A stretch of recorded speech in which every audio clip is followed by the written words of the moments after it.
మీ పెళ్లి, ఆ! డివోర్స్ ఇవన్నీ ఆ! దీనివల్ల మీకేమన్నా నష్టం కలిగిందని అనుకుంటున్నారా? ఎందుకంటే లైక్ యూట్యూబుల్లో థంబ్‌నెయిల్స్ గాని, హ్మ్. కొన్ని కొన్ని స్టేట్మెంట్స్ గాని, ఆ! ఎవరైతే మీ చెప్పారు ఆ! మా ఇష్టులు.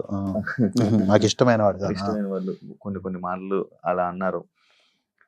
అవన్నీ చూస్తే మిమ్మల్ని మీరు టార్చర్ పెట్టడం గాని, లేకపోతే అంటే నాకు తెలిసిన నోయలు ఇవన్నీ అవునా! నోయల్లో ఉన్నాయా లక్షణాలు అని అనిపిస్తూ ఉంటది. హ్మ్. దీనివల్ల ఏమైనా మీకు ఎఫెక్ట్ అయిందనుకుంటున్నారా మీ కెరియర్‌కి? ఈ క్వెషన్ నువ్వు జెన్యూన్‌గా అడుగుతున్నావా? టీఆర్‌పీ కోసం అడుగుతున్నావా? రేటింగ్స్ కోసం అడుగుతున్నావా? జెన్యూన్‌గా అడుగుతున్నావా డార్లింగ్? సో, ఏమవుతుందంటే డార్లింగ్ హ్మ్. ఆహ్, మన మన వాళ్ళందరూ కొంచెం భయపడతారు డార్లింగ్. హ్మ్. అంటే ఏదన్నా తెలియగానే ఎందుకొచ్చిందిలే మనకు అని నాకు చాలా రోల్స్ నేను ఉన్న సినిమాలు కూడా వెళ్ళిపోయాయి నాకు. హ్మ్. ప్రాబ్లమ్ లేదు డార్లింగ్. దానే పే లిఖా హువా హై ఖానే వాలా కా నామ్ అని అంటాడు. మనం తినే మెతుకు మీద కూడా దేవుడు మన మనకు పేరు దేవుడు రాసాడు అని అంటాడు. నీ ఎంట్రికలు కూడా లెక్కించున్నాను అని చెప్పి బైబిల్‌లో ఉంటది. హ్మ్.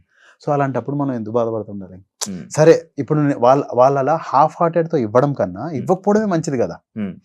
అరే ఇక్కడ రా కూర్చో అని చెప్పి నాతో మాట్లాడకపోతే హ్మ్. ఇంకా దానికన్నా పిలవకపోవడమే బెటర్ కదా! హ్మ్. అని నేను చాలా పాజిటివ్‌గానే తీసుకున్నాను. అండ్ తన వల్ల ఇప్పుడు యాక్చువల్లీ నా లైఫ్‌లో అంతవరకు ఎలా ఉండదంటే ఓహ్! ఇదొక ఫ్యాంటసీ వరల్డ్ అందరూ మంచివాళ్ళే, అందరూ నా వాళ్ళే అనే ఫీలింగ్‌లో ఉన్నా. హ్మ్. తను ఎప్పుడైతే ఇంటర్వ్యూస్ ఇచ్చిందో అందరూ పట్టుమని వెళ్ళిపోయారు. హ్మ్. సడెన్‌గా కూర్చుంటే ఎవడు లేడేంట్రా అని.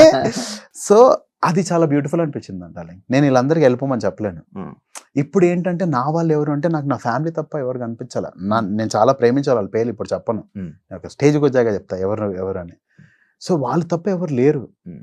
అంటే అది వాళ్ళు వాళ్ళందరూ చెడ్డవాళ్ళు, ఎదవలు అని అనట్లే. హ్మ్. హ్మ్. హ్మ్. భయం డార్లింగ్. హ్మ్. వీడి వల్ల మనకెందుకు? వీడితో మాట్లాడితే హ్మ్. అలా సో, అది తను చేసింది. ఏందంటే క్లీనింగ్. హ్మ్. అదే. ఇంతమందిని తను తీసుకెళ్ళిపోయింది తను. అయితే హ్మ్. నాకు happy bro. I am very happy. అంటే ఎవరు మనతో ఉంటారు, ఎవరు మనతో ఉండరనేది తెలియజేశారంటారు. అంతే. హ్మ్. అది ఎవరు చేయగలుగుతారు ఇంకా? ఆ! అండ్ ఇంకొకటి నేను టార్చర్ చేశానా, ఏం చేశానా అన్నీ పక్కన పెడితే హ్మ్. ఆహ్, మా మా జర్నీ అయితే చాలా బ్యూటిఫుల్‌గా ఉండే. Hmm. I have no regrets. Hmm. I have nothing darling ఎవరినన్నా నిజంగా ప్రేమించావా డార్లింగ్ ఎప్పుడన్నా లైఫ్‌లో? ఆ! ఎప్పుడన్నా నిజంగా ప్రేమించావా ఆ! ఎవరినన్నా? ఎవరిని ప్రేమించావు? మా మా వాళ్ళే. ఎవరిని ప్రేమించావు డార్లింగ్? మాకు తెలుసు. మరి నా ఫ్రెండే. వాళ్ళు ఏమన్నా నువ్వు తిట్టగలుగుతావా డార్లింగ్ ఆళ్ళ మొహం మీద? లేదు. లేదు. అది. అది తెలియగానే జనాలందరూ హ్మ్. మనం ఏమి అనలేం డార్లింగ్. ఆళ్ళేమన్నా అనుకోని. హ్మ్. ఒక రోజు మా దాంట్లో ఏముంటది తెలుసా డార్లింగ్? హ్మ్. నువ్వు ఒక రోజు నిజం తెలుసుకుంటే, నువ్వు రిపెంట్ అవుతే ఆయన అది వచ్చి మిమ్మల్ని మళ్ళీ పట్టుకుంటాడని మా దేవుడి గురించి రాసుంటది. హ్మ్. అలాంటప్పుడు మనం కూడా ఆపర్చునిటీ ఎదురు మనిషి ఇవ్వాలి కదా! ఆ! ఎన్ని రోజులు ఉంటది డార్లింగ్ మనుషులు అట్లా చేసాడా, ఇట్లా చేసాడా ఒక బ్యాచ్ ఉంటది డార్లింగ్. ఒక ఇద్దరు ముగ్గురు. హ్మ్. అరే ఇలా అన్నాడంటే ఆళ్ళు అరే అట్లా అంటాడా అని. హుహు. వాళ్ళకి నిజంగా తెలిసుంటది మన రిలేషన్‌షిప్. కానీ అది ఇప్పటికి తెలీదు కదా బయటికి ఇంకా. చెప్పాల్సిన అవసరం లేదు. మా ఇంట్లో వాళ్ళకే తెలీదు డార్లింగ్. హ్మ్. మా ఇంట్లో మాకు రూమ్‌లో ఇన్ని గొడవలు అవుతాయని మా ఇంట్లో వాళ్ళకే తెలీదు. ఎందుకు చెప్పాలి డార్లింగ్? నేను ఆమె ఇంప్రెషన్ ఎందుకు పాడు చేయాలి? హ్మ్. మా ఇంట్లో వాళ్ళకే చెప్పలేదు. నేను బయటోళ్ళకి ఎందుకు చెప్పాలి? హ్మ్. And what ever happened actually ఇప్పుడు 3 సంవత్సరాలు అవుతుంది. ఇప్పుడు మాట్లాడడం కూడా వేస్ట్ యాక్చువల్‌గా. హ్మ్. బట్ చాలా చోట్లలో చూసాను. నా బెస్ట్ ఫ్రెండ్ ఇప్పటికి స్టిల్ ఐ నో నా యూట్యూబ్‌లో బెస్ట్ థంబ్‌నెయిల్. ఫ్రెండే పంపించింది. ఆ! అరే! ఆ! చూస్తుంటే నాకేం నిజం అనిపిస్తుందిరా అంటే, మరి నిజం అనుకోని నాకు ఫోన్ చేయడం మానేయొచ్చు కదా! అని అన్నా. ఇంకేం చెప్తాను నేను? ఆ! అంటే ఇప్పుడు వీళ్ళు ఎప్పుడు సాటిస్ఫై అవుతారంటే నేను తనని తిట్టినప్పుడు. హ్మ్. ఎందుకంటే వీళ్ళకి నేనంటే ఇష్టం. హ్మ్. హ్మ్. తనని నేను ప్రేమించాను కదా! నేనెలా తిడతా? తను ప్రేమించలేదు. హ్మ్. అదేదో నాకే చెప్పింటే పెళ్ళే అవ్వకపోతుండే. హ్మ్. హ్మ్. లవ్ మ్యారేజెస్ లవ్ అప్పుడు బ్రేకప్స్ అవుతాయి చూడు డార్లింగ్. హ్మ్. అవి చాలా బ్యూటిఫుల్ అవి. పెళ్ళిళ్ళు అయిన తర్వాత బ్రేకప్‌లు అవుతాయి చూడు. ఆ! ఒక ఫ్యామిలీకి ఆళ్ళని ప్రేమించిన వాళ్ళకి అందరికి ఎఫెక్ట్ అవుతది. మళ్ళీ పెళ్లి చేసుకుంటావా? 100% చేసుకుంటా బ్రో. ఆ! Marriage is a very beautiful thing darling. నమ్ము నన్ను. ఇంకా అది ఎంజాయ్ చేయలేదు ఇంకా అది. ఇప్పుడు ఇంకా చేయాలనుకుంటున్నావా? అట్లేం లేదు. అది ఎంజాయ్ చేయలేదు, చేయాలనుకుంటున్నా అని కాదు. నేను మా అమ్మ నాన్నని చూసి పెరిగా. మా అక్కని, మా వదిన్ని, నా ముందున్న మ్యారేజెస్ హ్మ్. ఎంత బ్యూటిఫుల్ మ్యారేజెస్ అంటే వాళ్ళు నిలబడితే హ్మ్. హస్బెండ్ భార్య కోసం, భార్య హస్బెండ్ కోసం నిలబడితే మిరాకిల్స్ అవుతాయి. హ్మ్. అంబానీ వాళ్ళవే. మన ఇండియాలోనే హ్మ్. ఎగ్జాంపుల్స్ చెప్పొచ్చు. హ్మ్. వాళ్ళందరూ ఫ్యామిలీలు కలిసి ఉంటారు. హ్మ్. రాజమౌళి సార్ వాళ్ళ ఫ్యామిలీ, కిరణ్ సార్ వాళ్ళ ఫ్యామిలీ, అంబానీ వాళ్ళ హ్మ్. Family, hmm. కొన్ని ఫ్యామిలీలు hmm. They are like what a great example. Hmm. అది that is life. Hmm. Bro పెళ్లి అంటే నా దృష్టిలో ఏం తెలుసా డార్లింగ్?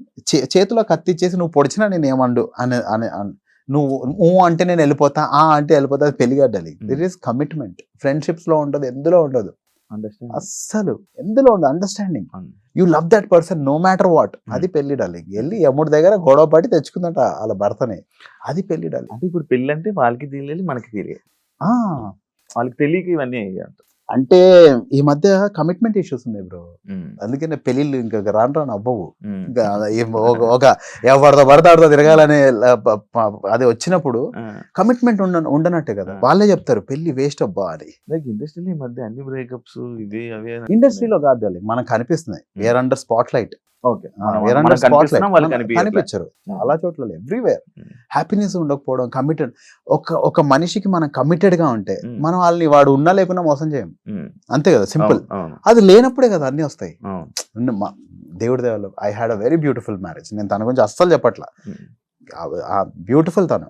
ఎందుకు బ్రో మామూలుగా ఏమైనా ఇష్యూస్ అన్ని తీసుకుని వచ్చి మన సెలబ్రిటీస్ అందరూ సోషల్ మీడియాలోనే పెడుతూ ఉండడం? మజా వస్తుంది బ్రో, వాళ్ళకి అటెన్షన్ కావాలి. చూస్తే సినిమాలో చూడండి, రోడ్ మీద చూడండి అన్నట్టు అయిపోయింది.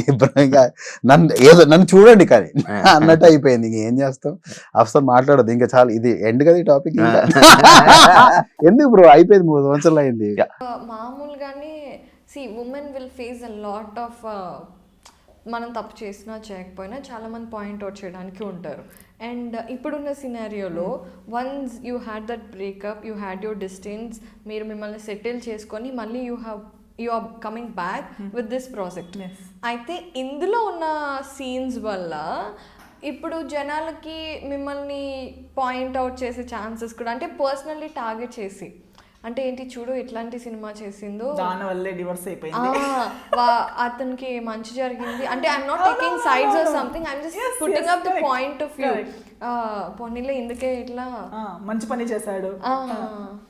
సో ఇలాంటివి ఫేస్ చేస్తూ ఉంటారు కదా, ఇలాంటి జడ్జిమెంట్స్ కూడా వస్తూ ఉంటాయి కదా.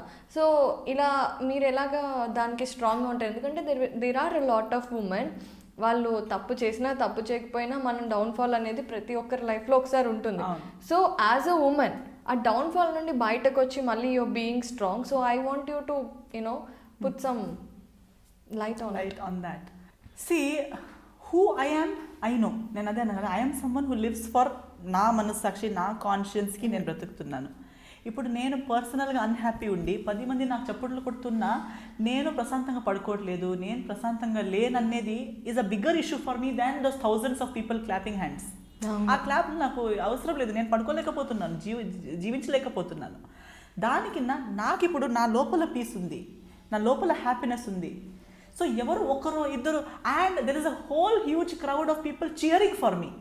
ఆ మధ్యలో ఏదో 10 మంది 15 పీపుల్ లేదా 10,000 పీపుల్ అనుకోండి ఏదో ఒకటి అంటున్నారంటే అది వినపడట్లేదు కూడా నాకు. By the grace of God there are so many people around me who are positive and supportive, and I within myself I'm also positive and happy. So వాళ్ళెవరు అది బయట నుంచి ఏదో చెప్పడం వల్ల నాకు అది ఎఫెక్ట్ అవ్వట్లేదు. I'm not affected by it. I can hear them sometimes, I can see them, but I don't feel anything about it. అది ఇట్ ఈస్ దేర్ పెట్టి థింకింగ్. ఇప్పుడు they say no, when someone has a headache or someone has stomach upset, they have it. వాళ్ళు నాతో చెప్పుకుంటున్నారు, నాకు stomach upset ఉంది, నాకు mind upset ఉంది, వాళ్ళు చెప్తున్నారు. నేను దాన్ని వినొచ్చు కానీ సఫర్ వాళ్ళే అవుతున్నారు దాంట్లో. They are suffering in that. అది వాళ్ళ జబ్బు, మంది కాదు, నాది కాదు. నేను నా హెల్త్ బాగానే ఉంది, నా వర్క్ బాగానే ఉంది, నా కెరియర్ ఏంటో నాకు తెలుసు, నా లైఫ్ ఏంటో నాకు తెలుసు, నేను ఎందుకు ఏమి చేశాను అనేది నాకు తెలుసు. అండ్ నాకు మ్యాటర్ అయ్యేవాళ్ళు, నాకు నిజంగా బర్త్ ఇచ్చిన వాళ్ళు, నన్ను పెంచేవాళ్ళు, వాళ్ళకు కూడా నేను సమాధానం ఇచ్చారు, వాళ్ళకు తెలుసు, వాళ్ళు కూడా హ్యాపీగా ఉన్నారు. I am not answerable to random people. They know nothing about me. They know nothing about the other person. They know nothing about my career. So వాళ్ళ opinion is వాళ్ళ జబ్బు. వాళ్ళు they are suffering. That is their headache. Their headache. వాళ్ళు దానికి tablet తీసుకుంటారా, medicine చేసుకుంటారా, చేసుకోవట్లేదా, వాళ్ళ ఇష్టం. నాకు ఇష్టం ఉన్నట్టు నేనున్నాను. ఓకే, మీకు నచ్చితే నచ్చిందని చెప్పండి, నచ్చకపోతే పర్లేదు. అందరికీ నేను నచ్చాలని లేదు, అందరూ నాకు కూడా నచ్చరు. సో నాకు అందరూ నచ్చరు అన్నప్పుడు వాళ్ళకి ఎందుకు అందరికీ నేను నచ్చాలని నన్ను ఫోర్స్ చేయలేను కదా. It's okay to not like me, it's okay. So even for all those people who are going through, అందరికీ ప్లీజ్ చేయాలని లేదు. You are not born to please people, you are born to live your life to the fullest. మా mother నన్ను 9 months carry చేసి birth ఇచ్చి ఇంతవరకు ఇది చేసింది నేను ఎవరికో ప్లీజ్ చేయాలని కాదు. నా లైఫ్, నా బిడ్డ నా లైఫ్ని, ఆమె లైఫ్ని ఫుల్గా బ్రతకాలి, హ్యాపీగా ఉండాలని నాకు ఇచ్చింది. అంతేగాని ఎవరో రోడ్ల మీద వెళ్ళే వాళ్ళకి నా మీద ఒపీనియన్లు పెట్టుకొని వాళ్ళ గురించి ఆలోచించి బాధపడాలని కాదు కదా. అవును, అది ఎప్పుడు పెట్టుకోవాలి. The purpose of our life is to live our life to the fullest. That is the least we can do for our parents. Exactly. Right. Nothing else matters. Not hundreds, thousands of people. They did nothing for you. They can applaud you. That's it. ఎవరు మిమ్మల్ని support చేస్తున్నారో be grateful for them. But whoever is suffering within them cells, it is they are suffering, pray for them, wish them well too. అదని కూడా నెగటివ్ని, don't let negativity come in to you, because it is not your problem, it is their problem. Feel for them, feel good for them, pray for them. Maybe one day they too will be able to enjoy good things. వాళ్ళు పాపం మంచిది చూడలేకపోతున్నారు. That is also suffering in itself. చూడండి, ప్రశాంతంగా ఉండడం is a blessing.